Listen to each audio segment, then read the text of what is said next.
తెలంగాణ ఉద్యమంలో అనేక మంది ప్రాణ త్యాగాలతో ఏర్పడిన ప్రత్యేక రాష్ట్రంలో అమరవీరుల కుటుంబాలను పట్టించుకోవడంలో మాజీ సీఎం కేసీఆర్ విఫలమయ్యారని ప్రజా సంఘాల జేఏసీ రాష్ట్ర అధ్యక్షుడు గజ్జల కాంతం విమర్శలు గుప్పించారు. నగరంలో ఏర్పాటు చేసిన ఆయన మీడియా సమావేశంలో మాట్లాడారు.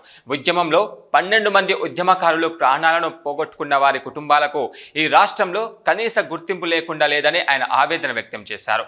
తెలంగాణ రాష్ట్రం ఏర్పడిన నాటి నుండి అధికారంలో ఉన్న టీఆర్ఎస్ ప్రభుత్వం తమ స్వార్థ ప్రయోజనాల కోసం పాకులాడింది తప్ప ఏనాడు ఉద్యమకారులను పట్టించుకోలేకపోయిందని ఆయన ఎద్దేవా చేశారు. అయితే ఉద్యమకారుల కుటుంబాల బాగోగులను కూడా చూడలేదన్నారు. తెలంగాణ ఉద్యమంలో ఎంతో మంది పోరాట యోధులు జైలు జీవితం అనుభవించి స్వరాష్ట్రం కోసం చివరకు సస్వరం కోల్పోయారని ఆయన ఆవేదన వ్యక్తం చేశారు. ఎంతో మంది ప్రాణ త్యాగాల పునాదుల మీద సిద్ధించిన తెలంగాణ రాష్ట్రంలో దొరలు బాగుపడినారే తప్ప బడుగు బలహీన వర్గాల ప్రజలు బాగుపడలేదని మండిపడ్డారు.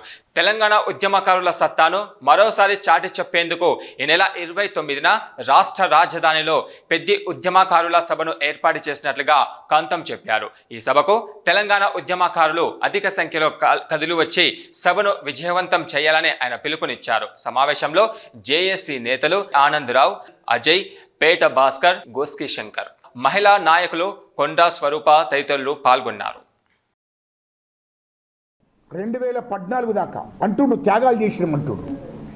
త్యాగాలు చేసినోడు తెలంగాణ కొండలక్ష్మణ్ బాపూజీ గారు త్యాగం చేసినట్టు అర్థం ఉన్నది. కొండలక్ష్మణ్ బాపూజీ గారు 1969లో మంత్రి పదవికి రాజీనామా చేశాడు. అప్పుడు కాంగ్రెస్ ప్రభుత్వం ప్రధానమంత్రి ఇందిరాగాంధీ గారికి లేఖ రాసి నేను మంత్రి పదవిని తీసుకోను, తెలంగాణ ఇస్తేనే మంత్రి పదవి తీసుకుంటా, అప్పటిదాకా నేను తెలంగాణ ఏర్పడేదాకా నేను పదవులు తీసుకోనని చెప్పి 1969లో రాజీనామా చేసి 2014 దాకా ఆయన పదవులు తీసుకోలేదు. నాకు తెలంగాణ రాష్ట్రం ఇవ్వండి నేను ఆయనకు ఆఫర్ వచ్చింది. 2004 నుంచి 2014 దాకా ఆఫర్ వచ్చింది. అప్పుడు కేంద్రంలో కాంగ్రెస్ ప్రభుత్వం, రాష్ట్రంలో కాంగ్రెస్ ప్రభుత్వం.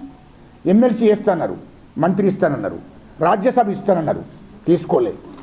నాకు ఏది వద్దు, మీరు తెలంగాణ ఇచ్చిన తర్వాత నేనే ఆ పదవిని కోరుకుంటా, తెలంగాణ వచ్చేదాకా నాకు పదవి వద్దు అని అన్నాడు. మరి అట్లగట్టే త్యాగం చేసిందని నేను అడుగుతున్నాను. కేసీఆర్ కుటుంబం అట్లగట్టే త్యాగం చేసిందా? నాకు పదవులు వద్దు తెలంగాణ వచ్చేదాకా అని చెప్పి కేసీఆర్ కానీ కేసీఆర్ కుటుంబ సభ్యులు కానీ మాకు పదవులే వద్దు, హరీష్ రావు కానీ కేటీఆర్ కానీ ఏనాడన్నా మేము తెలంగాణ రాష్ట్రం ఏర్పడదాకా మేము పదవులే వద్దు, మేము ప్రజా ఉద్యమమే చేస్తాం, తెలంగాణ ఉద్యమం చేస్తామని ఎన్నాడన్నా ఒక్కనాడు మాట్లాడినరా? జరగలేదే.